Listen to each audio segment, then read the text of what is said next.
Artistas filipinos. Ao unir o romantismo ao realismo, Buscema conquistou os leitores e também os editores. John faria apenas os desenhos a lápis nas historietas.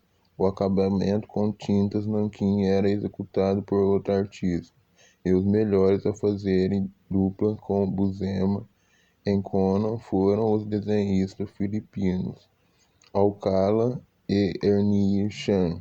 Alfredo Alcala, 1925 a 2000, foi o responsável pelas mais brilhantes artes de Conan, além de executar a arte final em dezenas de histórias do Cimério. Também desenhou sozinho muitos dos episódios. Foi dos mais festejados artistas de Manila. As aventuras em quadrinhos de Conan no Brasil percorreram muitos caminhos. O Bárbaro estreou em 1972 no gibi Conan, O Bárbaro, da editora Minami e Cunha, onde teve 3 edições históricas. No ano seguinte, a editora Oval lançou também 3 edições de Conan, O Selvagem. No mesmo ano, a editora Graúna lançou uma edição de Artan, O Selvagem, na verdade Conan, lançado com outro nome, depois em formatinho coloridos. Em 1976, vieram 6 edições de Conan o Bárbaro, via editora Brock. A editora Abril lançou muitos especiais entre 1882 e 2002, e a série mensal A Espada Selvagem de Conan, que teve 205 edições, mais Conan o Bárbaro com 59 números, Conan Especial 5 edições, Conan Rei 24 edições, e Rei Conan 8 números, Conan Saga com 17 edições, Conan em cores em 13 números, Conan o Aventureiro com 5 edições, mais as quadrinizações dos filmes Conan o Bárbaro e Conan o Destruidor. Ainda 3 volumes do Almanaque de Conan.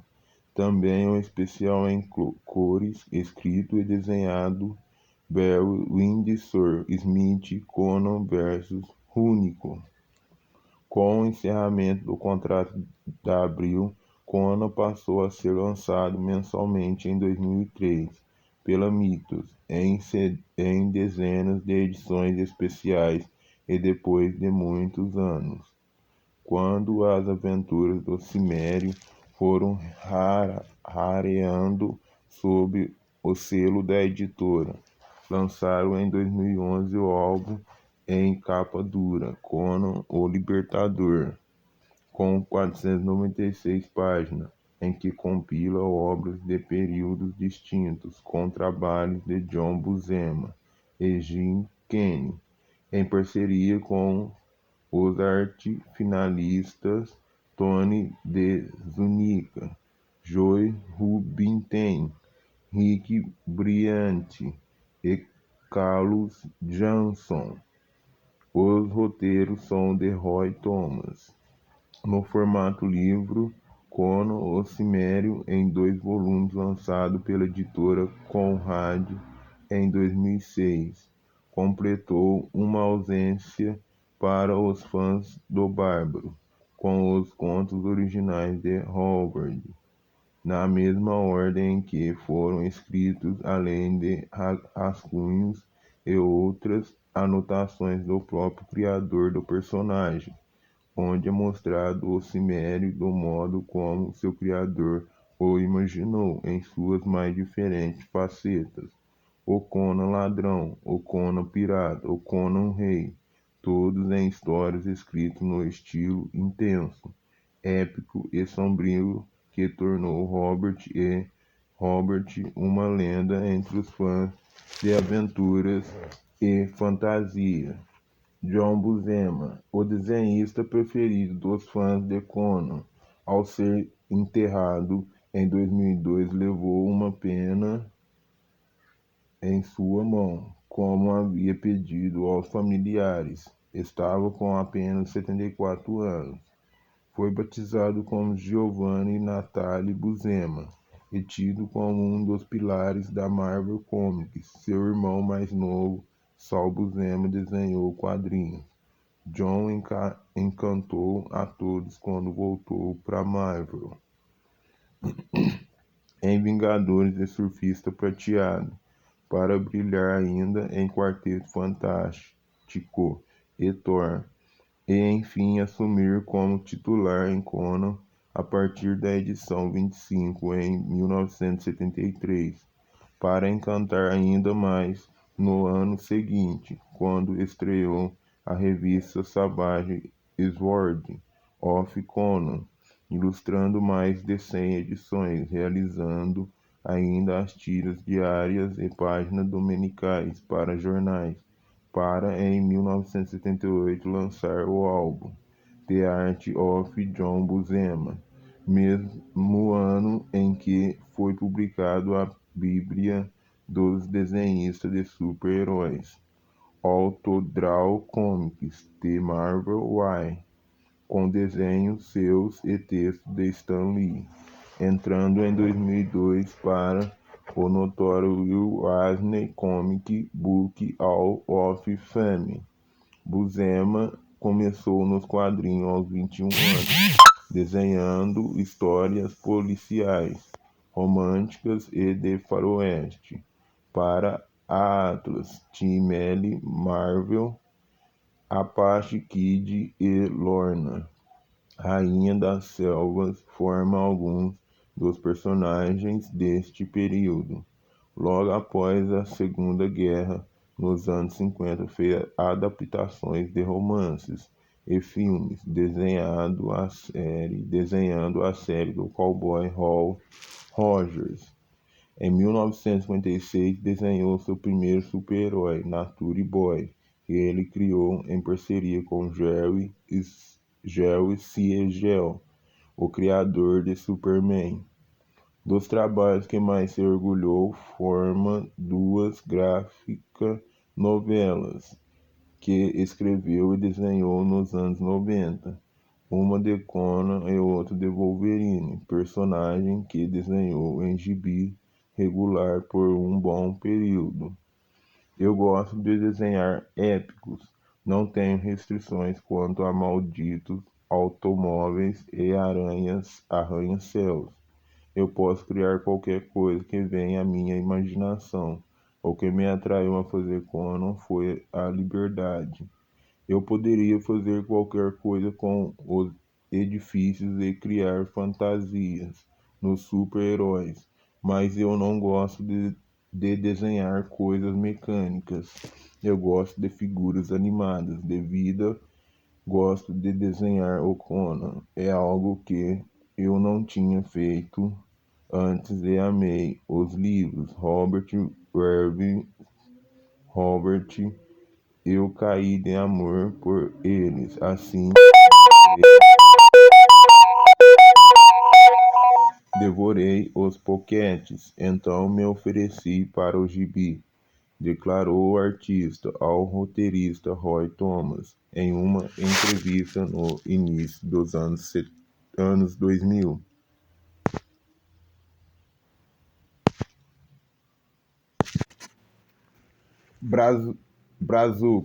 Brazucas, capítulo 13. Hora e vez dos patrióticos e engajados do Brasil. Em plena ditadura brasileira existiam vários super-heróis criados como uma saída para as editoras enfrentarem com civismo a censura vigente. Nossos fantasiados eram tão originais quanto os gringos, porém banhados da ingenuidade e brajeirice de Brasil, que não mais existe. Por Edson Balbino e Franco de Rosa. Os anos de 1966 a 1969 são marcados como o período dourado dos super-heróis brasileiros, com a presença de dezenas deles, como Escorpião, de Wilson Fernandes, Milar, de Colonese, Fantastic, de Oswaldo Talo, X-Men, de Colonese, Místico, de APA, Rubens Cordeiro e Rivaldo, Homem-Fera, de Cordeiro e Rivaldo, Homem-Microscópio e Visque, de Candia, Ciborgue, de Ignácio Justo, Satanic, de Nico Rosso, Bola de Fogo, de Wilson Fernandes, Super-Heróis, de Paulo Fukui, Figon, de Fernando Icoma e Fravo, de Cláudio Seto. Quando surgiram nossos super-heróis, encontravam nas bancas os concorrentes Batman, Superman, Capitão Marvel, Solar e os super-heróis Shell, ou seja, Capitão América, Homem de Ferro, Hulk, Príncipe Submarino e Thor, que estavam sendo lançados. Todas as revistas eram em preto e branco.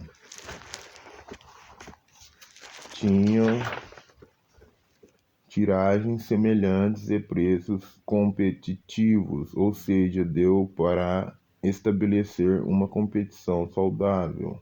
A história dos quadrinhos de super-heróis brasileiros é restabelecida por um único viés. Só existem nos períodos de vacas gordas das pequenas editoras paulistas.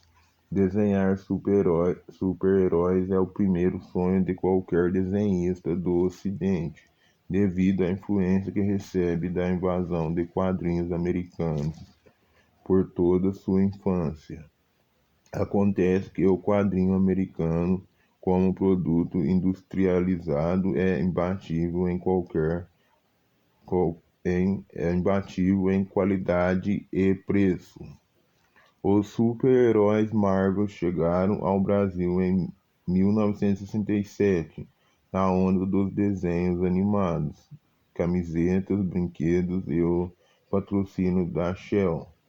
O super-herói Tupiniquim conseguiu no máximo o patrocínio do Leite Vigor. Assim mesmo, só para o personagem Capitão 7. Os super-heróis brasileiros só atuam quando a editora andava boa das pernas, com seus gibis de terror e humor dando lucros. Surgiram então heróis voadores ou de ficção científica, em eterna síndrome de Flash Gordon.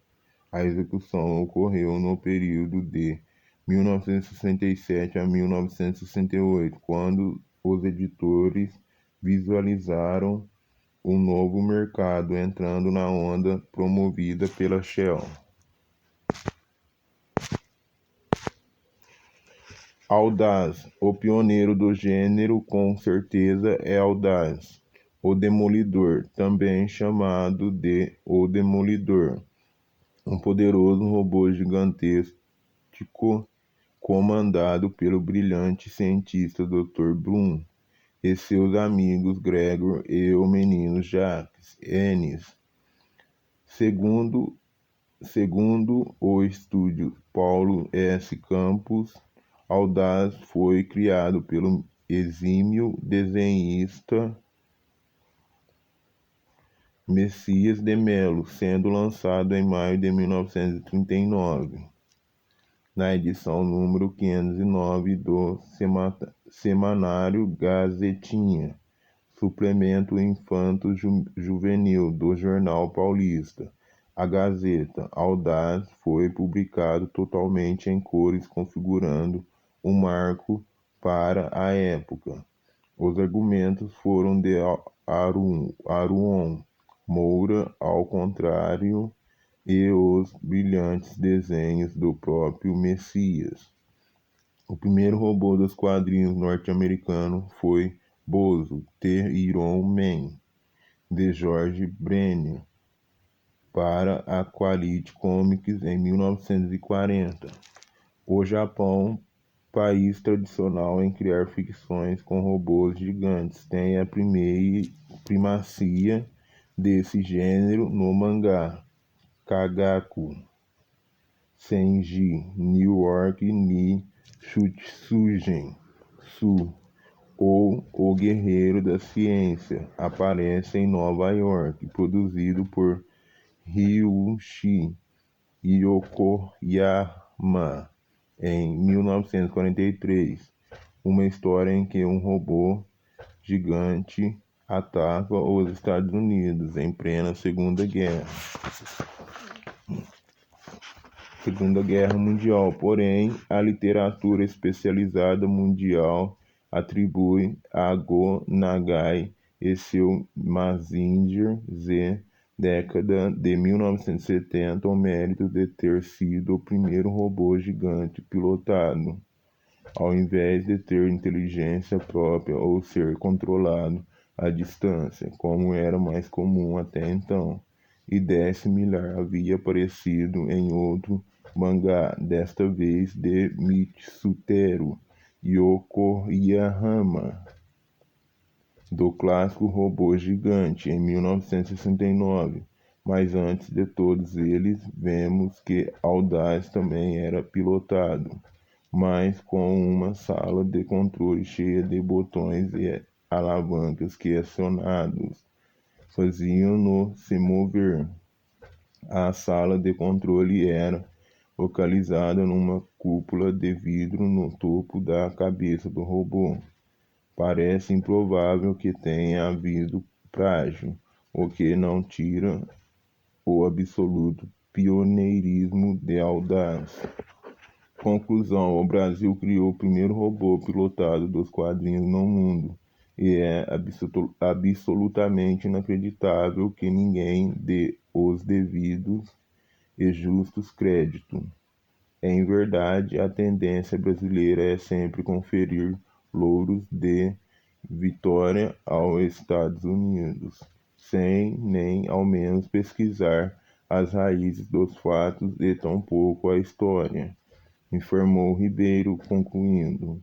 Audaz foi contemplado com uma segunda aventura publicada na Gazeta Juvenil número 1, no dia 4 de agosto de 1949, feita com argumento de Lindbergh, a HQ foi parcialmente colorido. Capitão 7. O Capitão 7 era um herói da TV paulistana, um personagem líder de audiência em seu horário na década de 1950, na TV paulista, que depois seria comprada pela Rede Globo, mas não era exatamente um super-herói, lembrou Gedeone Matagola, importante desenhista e roteirista brasileiro que chegou a escrever alguns gibis do Capitão 7 nos anos 60. O Capitão 7 da televisão era uma espécie de Flash Gordon, um aventureiro que também se metia em aventuras especiais, explicou o artista. O personagem foi adaptado para o gibi por Jaime Cortez, diretor de arte da editora Outubro, também autor de quase todas as capas dos gibis da casa e grande mentor na criação de revistas em quadrinhos das editoras paulistas nos anos 50 a 60, até que veio a ditadura e o levou para o anonimato das agências de publicidade. Cortez transformou o Capitão 7 num super-herói, deu-lhe o poder de voar e semelhante visual ao super-homem, sugerindo inclusive ao desenhista mais efetivo da série, Getúlio Delfim, ilustrar as cenas de voo igual às posses do Superman, as mesmas posses que a National Periodical, dona do Superman, patenteou e impediu que o Capitão Marvel e outros imitassem. Bem, o Capitão 7 foi um gibi fecundo, circulou até 1965, passando por vários desenhistas, como Juarez Odilon, Shimamoto, Sérgio Lima, autor de ótimas sagas divididas em capítulos, Gedeone, Malagola, e encerrando-se nas mãos de Oswaldo Talo, artista argentino, então recém-chegado ao Brasil. Raio Negro. Foi em 1965 que surgiu o Raio Negro do mestre Gedeone Malagola. Causou furor. Foi dos poucos brasileiros a serem aprovados pelos colecionadores, que sempre torcem o nariz para o produto tupiniquim. Raio Negro tinha desenho limpo, história criativa e visual pop. Seus quadrinhos eram bastante próximos à concepção de pop art do icônico Andy Warhol a respeito de cultura de massa, e possuía um vilão sui generis, o Capitão Off-Art, que utilizava psicotrópicos e era um autorretrato de Gedeone, sendo que a expressão Op-Art era um anagrama pejorativo da Pop Art. Op-Art tem como nome verdadeiro Duarte Rodrigues, cientista especializado em robótica, formado na Alemanha e que foi afastado das Forças Armadas por desequilíbrio mental. Duarte foi uma homenagem ao desenhista Antônio Duarte, criador da revista da Meninada. Raio Negro foi criado em 1964 para ser complemento da revista do Homem-Lua, que nunca foi lançado. Gedeone havia desenhado uma HQ de O Fantasma, que foi recusado pela Rio Graphic Editora por subverter o personagem. Gedeone então tratou de colocar um capacete redondo e uma capa no herói, e assim o transformou em Homem-Lua. Mas quando levou a revista inteira para o editor Miguel Penteado, dono da editora Jeep Gráfica e editora Penteado, o empresário percebeu que o Raio Negro era muito mais atrativo. Assim, no primeiro número da revista Raio Negro, vive uma história mais curta que a do doravante secundário Homem-Lua. Gedeone havia comprado uma edição americana do Lanterna Verde, da Era Prata na livraria Siciliano, e ficou encantado com o personagem e grafismo do artista Gil Kane. Também se apaixonou pelo grafismo do uniforme de Ciclope do X-Men. Inspirado nos dois personagens, criou seu Raio Negro, que tinha como identidade o brasileiro Roberto Salles, da Força Aérea Brasileira. Tenente Roberto Salles é um piloto da FAB enviado da Barreira do Inferno ao espaço numa missão secreta em voo orbital, sendo capturado por um disco voador que tem em seu interior um saturniano mortalmente ferido, Lid, que faz Roberto levar a nave até Saturno. Como recompensa, recebe de Lid o Anel de Luz Negra, com a energia magnética de Saturno, que confere ao Raio Negro seus superpoderes. Além de Homem-Lua, a revista do Raio Negro contou com um herói complementar. Hidro-Man, um herói marinho. Escorpião.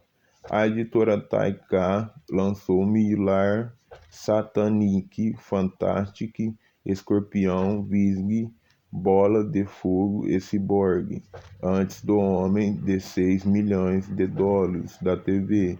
Destes títulos, apenas Millar e Escorpião emplacaram, mas circularam apenas por um ano. Os seus autores, Colonese, Millar e Sala Escorpião, brigaram com os editores que se negavam a desenvolver os originais desenhos depois de publicá-los. Atitude na época, que só foi mudada nos anos 70, quando da criação de uma nova lei de direito autoral. Cyborg e Satanic foram desenhados às pressas por encomenda. Seus autores, Ignácio Justo e Nico Rosso, não gostavam do gênero. O curioso é que o Escorpião teve duas fases. Na primeira, sob a autoria de Wilson Fernandes, era um emulo de O Fantasma, de Lee Falk. Rodolfo Sala reformulou o herói numa segunda fase, dando-lhe o privilégio de ser o primeiro super-herói ecológico do planeta. Papeima. A editora Edrel lançou os originais Papeima, de Paulo Fugui e Nelson Cunha, uma autêntica e original minissérie de 3 edições, uma trilogia de ficção passada na Terra, no ar e no mar de um planeta longínquo. Figon, de Fernando Igoma, além de possuir no nome o anagrama do nome de seu autor, apresentavam uma transferência das fantasias de Igoma, que se colocava como um cara feio que no mundo onírico se transformava em Figon, um herói de poderes limitados e problemas psicológicos. Fravo, Super-Heróis, também da Edrel, foi criado por Paulo Fugui, cuja principal atração era seu belo uniforme. Já Flávio de Cláudio Seto era mangá puro, com narrativa aos moldes do clássico Astro Boy de Osamu Tezuka, com quem o artista nippon brasileiro se correspondia. O Homem Microscópio circulava em edições menores do que livros de bolso, vivendo aventuras dentro do corpo humano,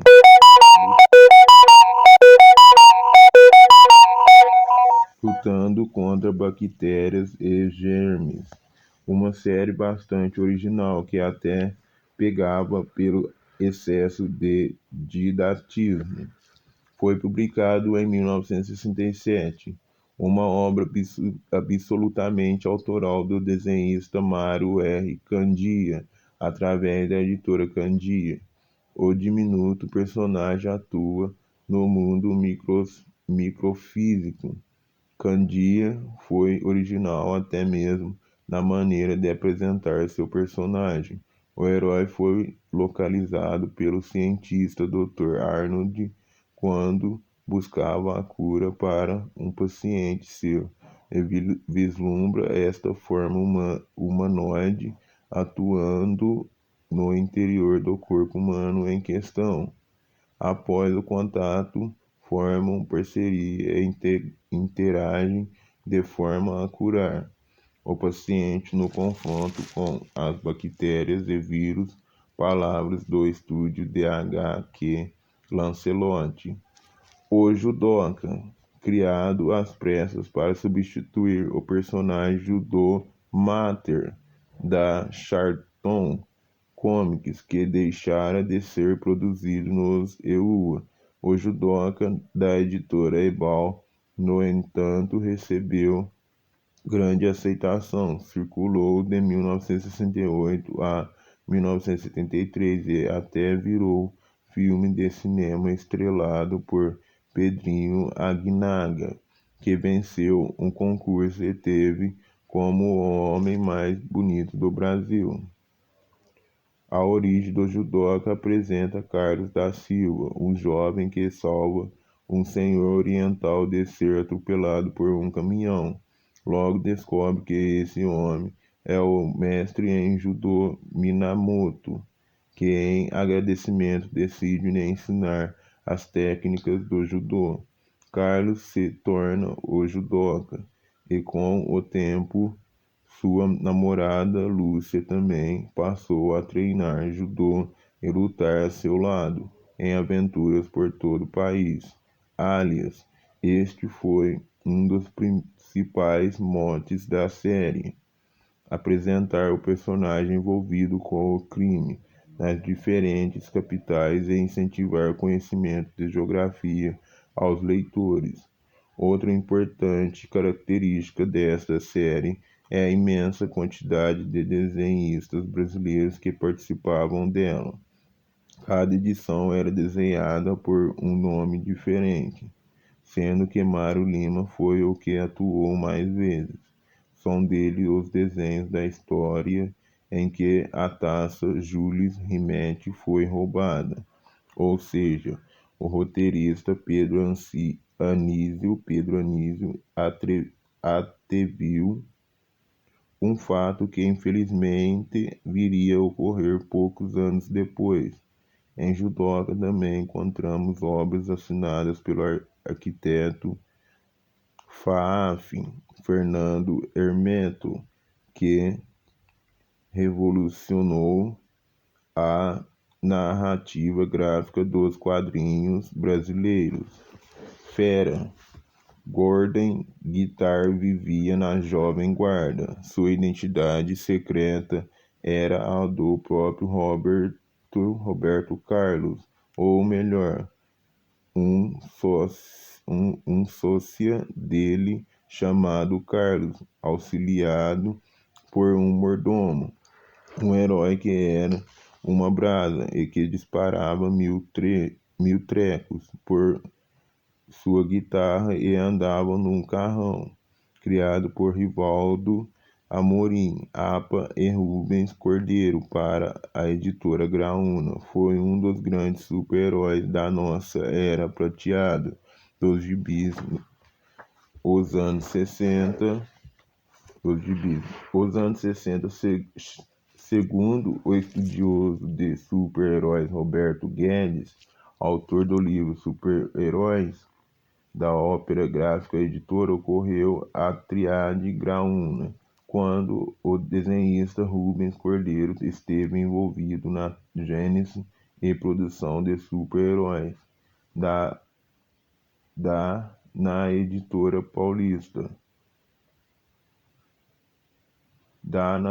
paulistana Graúna, lançados na sequência Gordon Guitar, Místico e Homem-Fera. Místico é o professor Calvete, curador do Museu Mundial de Cosmópolis, que domina os segredos de antigas civilizações e revive em si o deus da justiça da esquecida Atlântida, com o roteiro do jornalista Percival de Souza. Foi lançado pela editora Graúna, também em 1967, aproveitando a onda esotérica do movimento Appia. O Homem-Fera tinha roteiros de Carlos M. Vaia, que lhe deu a identidade civil de Alfredo, um domador de circo que foi salvo do ataque de criminosos por sua pantera Maldina. Rubens Cordeiro desenhava por cima dos laouts de José Aparecido da Silva, vulgo Apá. A última da série do Homem-Fera foi realizado por Rodolfo Zala. Golden Guitar refletiu uma época de nossa sociedade como nenhum outro super-herói. Em 1967, o cartunista Rivaldo Macedo, aliado ao diretor de arte e desenhista Alcides Torres, colocaram o movimento da Jovem Guarda nos gibis. Foram ao encontro de nossos teenagers, um super-herói genuinamente brasileiro, produto de um momento cultural tipicamente nosso, de pura expressão de um fato, analisou o estudioso de quadrinhos Lancelotti. Em menos de 5 anos, o movimento verde e amarelo com nossos super-heróis se esgotou. A censura da ditadura exigia que todas as revistas fossem pré-analisadas em Brasília. Com isso, os editores paulistas que bancavam tais publicações preferiram fechar suas portas. Taika, Graúna, Jepe, Trieste, La Selva e Drell deixaram de publicar. E os super-heróis não mais voaram. Hoje, com mais de 200 artistas brasileiros desenhando super-heróis para o mercado americano, confirma-se que o super ser faz parte de nosso perfil artístico. Hermanos, a partir de 1966, por encomenda da editora Taika, o estúdio de arte de São Paulo, que possuía em seu elenco artistas argentinos como Rodolfo Zala, Eugênio Colonese, Oswaldo Talo e José Delbo, passou a produzir uma série de gibis de super-heróis brasileiros. As revistas eram criadas para acompanhar o ressurgimento do gênero, que tinha como sucesso nas bancas Batman, Superman, Solar, Homem-Mosca, Superboy, Fantasma e Cavaleiro Negro.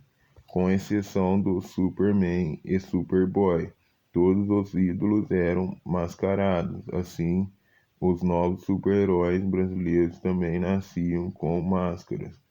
Era um período de ufanismo. O Brasil despontava como nação emergente. E o próprio fato de todos os artistas do estúdio serem imigrantes de Buenos Aires ampliava ainda mais a questão da brasilidade dos nossos personagens. Oswaldo Talo foi o primeiro a vir para o Brasil, morando um período em Santos SP. Depois veio Zala e Delbo e por último Colonese, que é italiano de mãe brasileira, mas morou em Santo André, SP, o seio de seus avós. Também naquele momento faziam muito sucesso os programas de luta livre na televisão e nos circos de toda a América Latina, assim como os romances e filmes de espionagem com James Bond e o Santo como os ídolos máximos. Foi da conjunção luta livre com gladiadores mascarados, romance de espionagem e ufanismo que surgiram os novos super-heróis brasileiros, Zala e Colonese. Do estúdio de arte saíram os super-heróis Millar, Fantastic, Superargo, X-Men e Escorpião 2. Millar é um extraterrestre que resolve proteger a Terra, executando criminosos sem piedade e agindo de forma rude. que surpreendeu as crianças na época acostumava com heróis bonzinhos. Seus poderes são superiores aos humanos e têm armas de raios paralisantes e mortais disparados de uma pistola. Seu rosto nunca foi revelado. Fisicamente parece um humanoide, mas não se sabe de sua fisionomia. Fantástico, Super Argo e X-Men eram basicamente agentes secretos do governo, atuando contra comunistas e contrabandistas. Os três seguiam ordens de militares. Nunca atuaram juntos e Fantastic frequentemente estava nos céus de Brasília. A então jovem capital brasileira,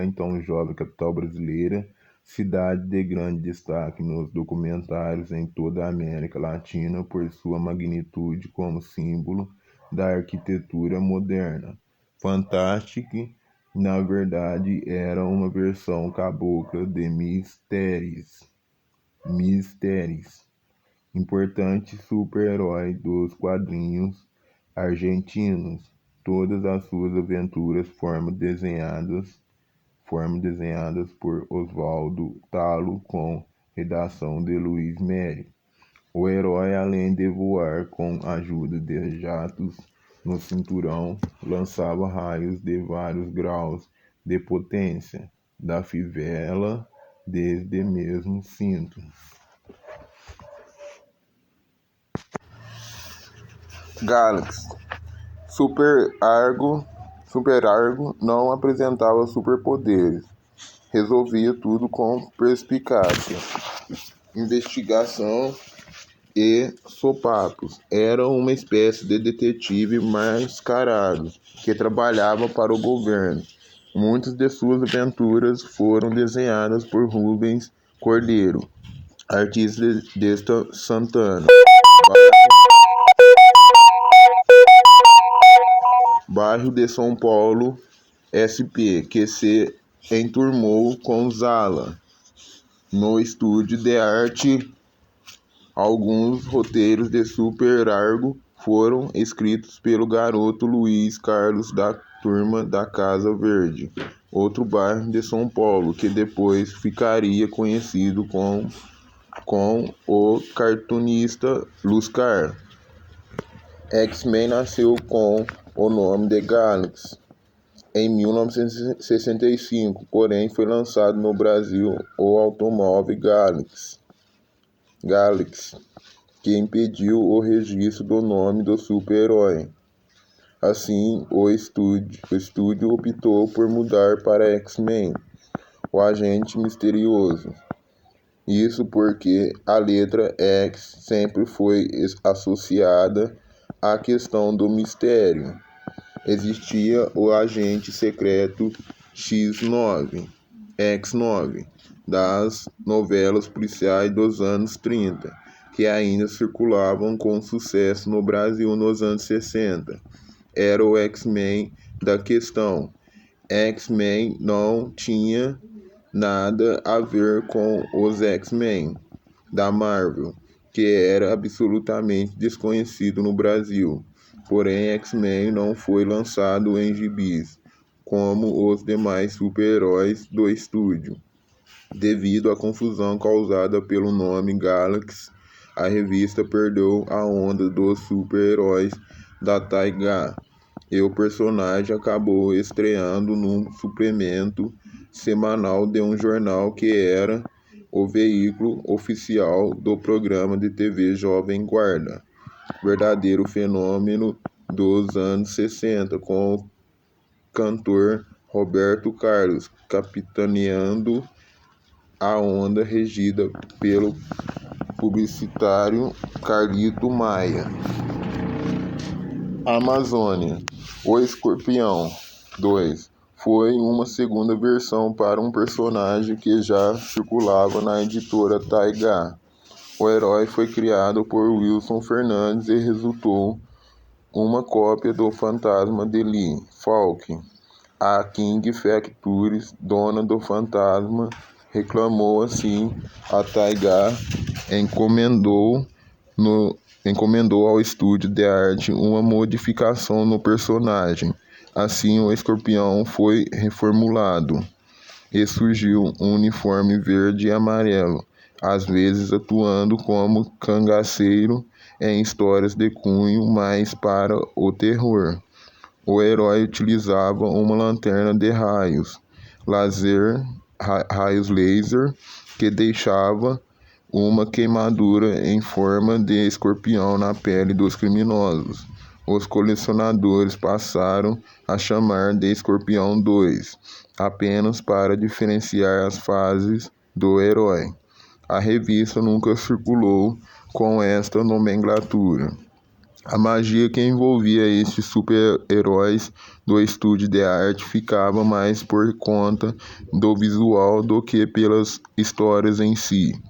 Eram narrativas de espionagem, simplórias e monótonas, quando histórias de super-heróis exigem muita ação. O estúdio também vinha de uma tradição de quadrinhos clássicos, realizando bem-aventuras de guerra, terror e policial.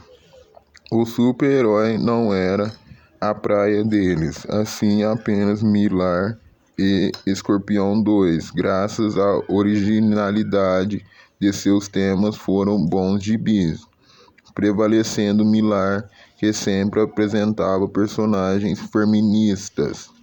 femininas, sensuais e vilões abusados. Epílogo. Os anos 50 foram era de ouro dos quadrinhos argentinos. Neste período formaram-se centenas de bons profissionais. Havia muitas revistas que vendiam milhares de exemplares. Artistas italianos como Ugo Prati e Roberto Húngaro foram morar na Argentina para trabalhar com quadrinhos. E lá também estava o brasileiro Mottini, do Rio Grande do Sul, idolatrado mestre por seus desenhos realistas. Havia um verdadeiro boom de quadrinhos que se extinguiu no início dos anos 60. Nosso Ziraldo sempre comenta que no Brasil as crianças nascem como músicos e que na Argentina nascem como desenhistas. Assim, a partir da metade da década de 60, os artistas argentinos imigraram para o Brasil, Estados Unidos e Europa. Hoje, seus traços são vistos ainda na maioria dos gibis de todo o mundo, ou pelo menos os traços de seus discípulos. O Brasil herdou dos argentinos a maioria dos paginadores e designers gráficos. A Espanha e a Inglaterra, os melhores ilustradores publicitários, e os feras dos desenhos de super-heróis como José Luiz Garcia Lopes, José Delbo e Villagrán. Capítulo 14. Cider King. Eternamente jovens, espertos e ardilosos. A expressão Cider King significa ajudante próximo ou assistente. É uma gíria inglesa do século XIX para o bolso da frente, o mais seguro contra roubos, algo inseparável e muito eficiente. O sidekick pioneiro é Enkidu, auxiliar de Gilgamesh, o semideus que sobreviveu ao dilúvio, por Franco de Rosa. Sidekick é o termo que se usa para definir a função do principal ajudante de um herói.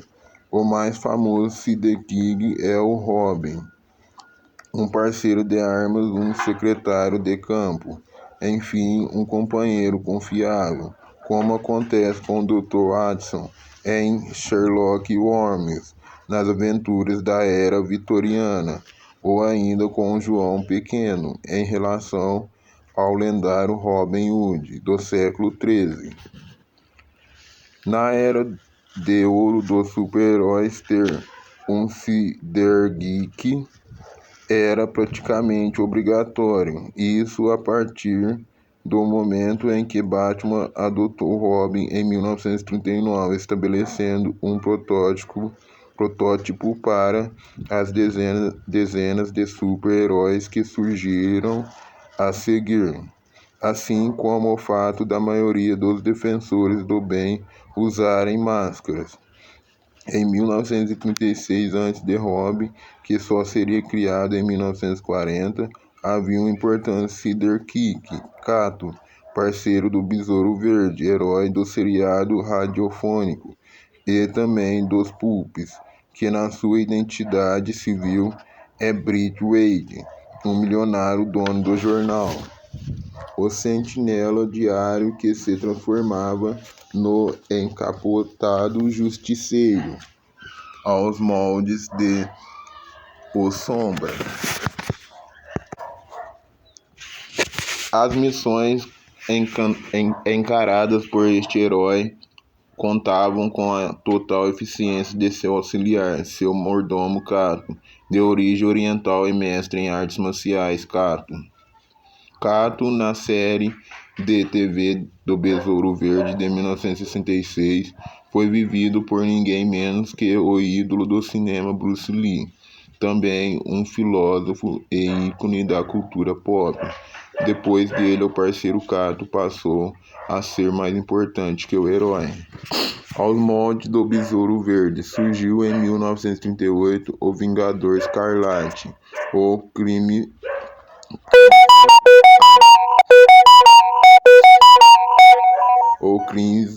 Crimson Avenger, como no original, estreou nas páginas do gibi americano Detective Comics, antes de Batman, e é considerado como o primeiro super-herói mascarado do Comics Book. Isso porque o fantasma criado por Lee Falk em 1936 foi lançado em tiras diárias para jornais. Jim Chamberg foi o autor do Vingador Escarlate para a editora National Periodical, hoje chamada de DC Comics. Lee Walter Travis é o alter ego do Vingador Escarlate, um jornalista rico que também tem como sidekick o asiático Wing, que se tornou seu parceiro no combate ao crime durante a Feira Mundial de Nova York de 1939. Por sua vez, esta dupla auxiliou um novo herói em um crossover pioneiro ao lado do primeiro Sandman, que graças à dupla Vingador Escarlate e Wink iniciava sua carreira heróica.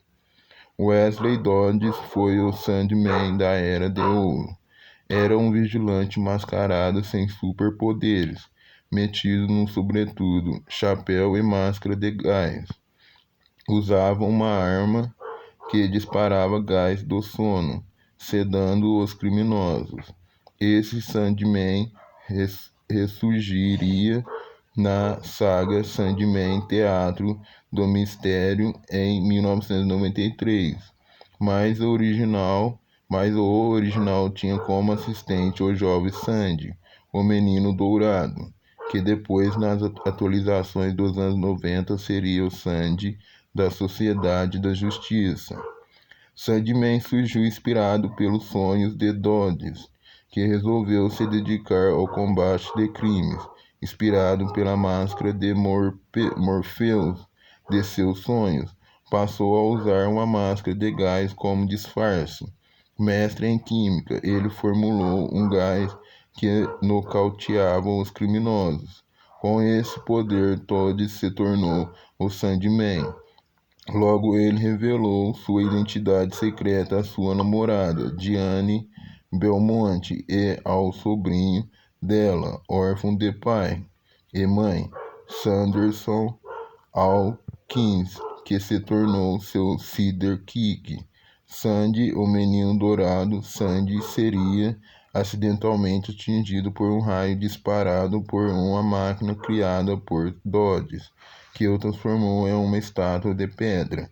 Dodds, décadas depois de muitas tentativas, consegue trazer Sandy à vida, com poderes sobre pedras e lava, podendo causar terremotos e erupções, controlar a areia e eventualmente ter as mesmas visões que Dodds.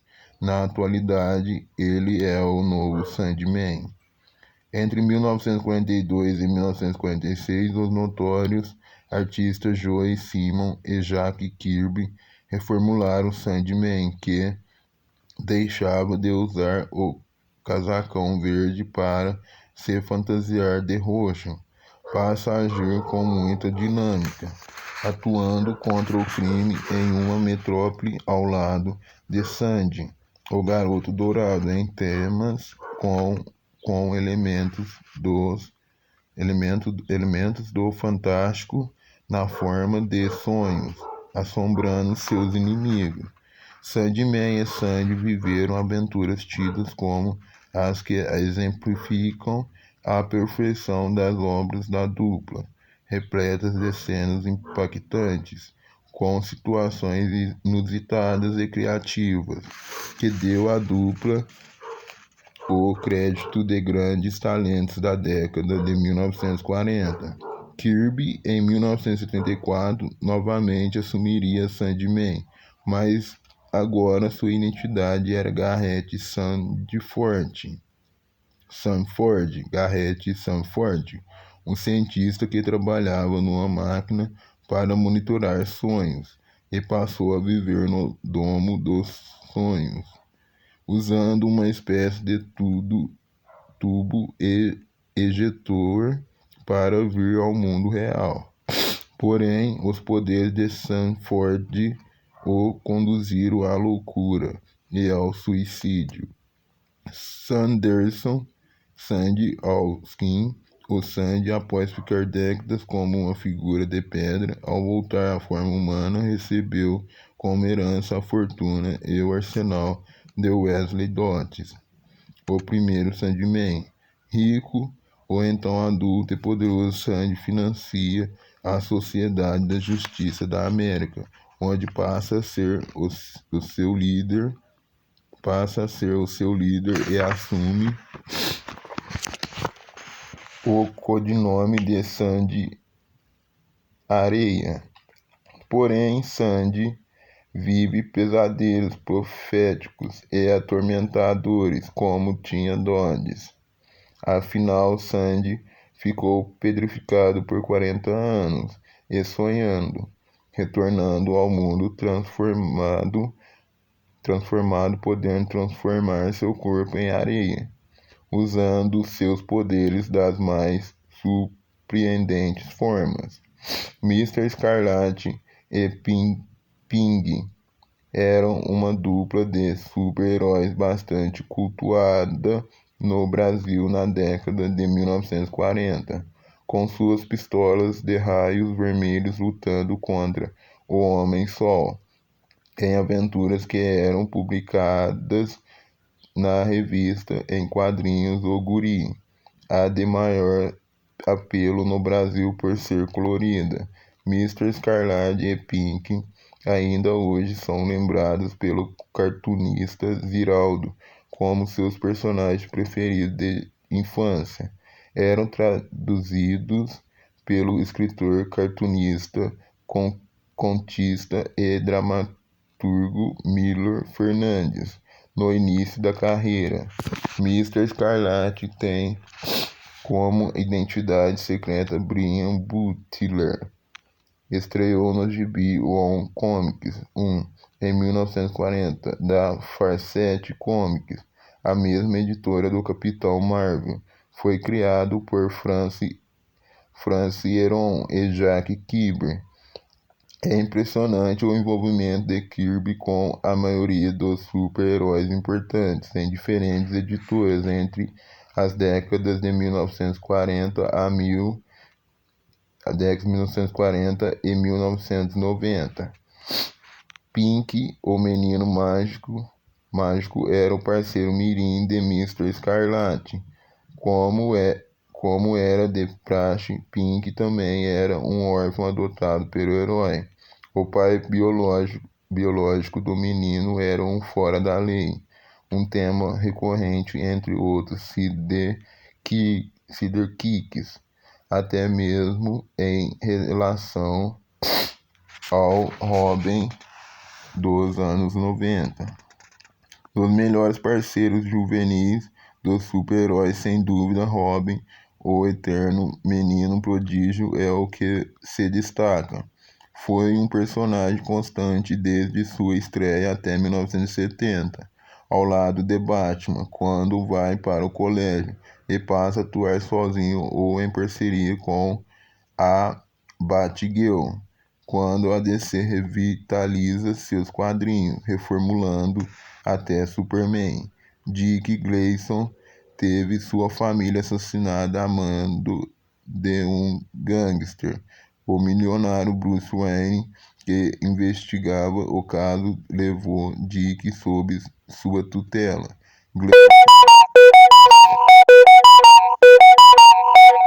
Grayson descobriu que Wayne era o Batman. Logo, Grayson vira parceiro de combate ao crime do herói. Como Dick queria se vingar da morte de seus pais, acertou o convite e ele escolheu o nome de Robin, o apelido que sua mãe lhe dera. Batman então começa a treinar o garoto em lutas e técnicas de detetive. Auxiliando Batman, Robin atuou em centenas de aventuras.